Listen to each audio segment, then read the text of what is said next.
श्री स्वामी समर्थ. कशात तुम्ही आशा व्यक्त करतो स्वस्त असाल, मस्त असाल आणि स्वामींच्या सेवेमध्ये तल्लीन असाल.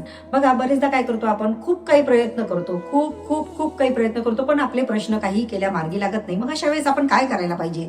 आपण सगळे स्वामी भक्त आहोत, सगळ्यांना माहित आहे स्वामीवर आपला खूप विश्वास आहे.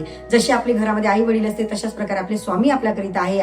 आई वडिलांसारखेच आपले स्वामी आहे आणि स्वामींनाच आपण स्वामी आई सुद्धा म्हणतो. मग आपण काय करायला पाहिजे? अशा वेळेला केंद्रामध्ये जायला पाहिजे. बरेचदा काय करतो आपण, केंद्रामध्ये जातच नाही. मग केंद्रामध्ये का नाही जात? केंद्रामध्ये जायचं आहे आणि गेल्याच्या नंतर सगळे काही मनामध्ये जितके काही तुमचे प्रश्न आहे ते सगळे प्रश्न स्वामींना सांगायचे आहे. स्वामींना सांगितल्याच्या नंतर स्वामी महाराज नक्की तुमचे प्रश्न मार्गी लावतील. मग आपण काय करायचं?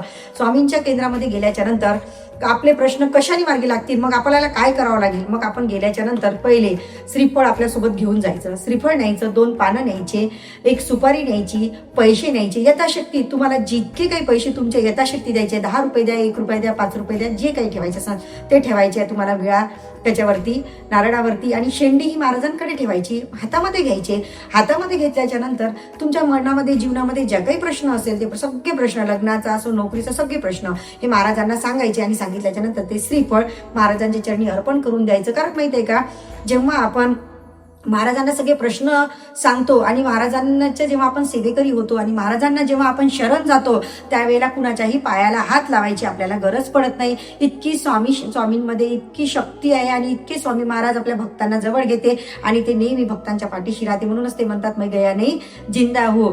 मग आपल्याला काय करायचं आहे? स्वामींना शरण जायचं आहे. म्हणजे तुमच्याजवळ दुःख, चिंता हे सगळे तुम्ही स्वामींना अर्पण केलेली असेल. जर माझे व्हिडिओज तुम्हाला आवडत असेल, लाईक करा, शेअर करा आणि फॉलो नक्की करा. श्री स्वामी समर्थ.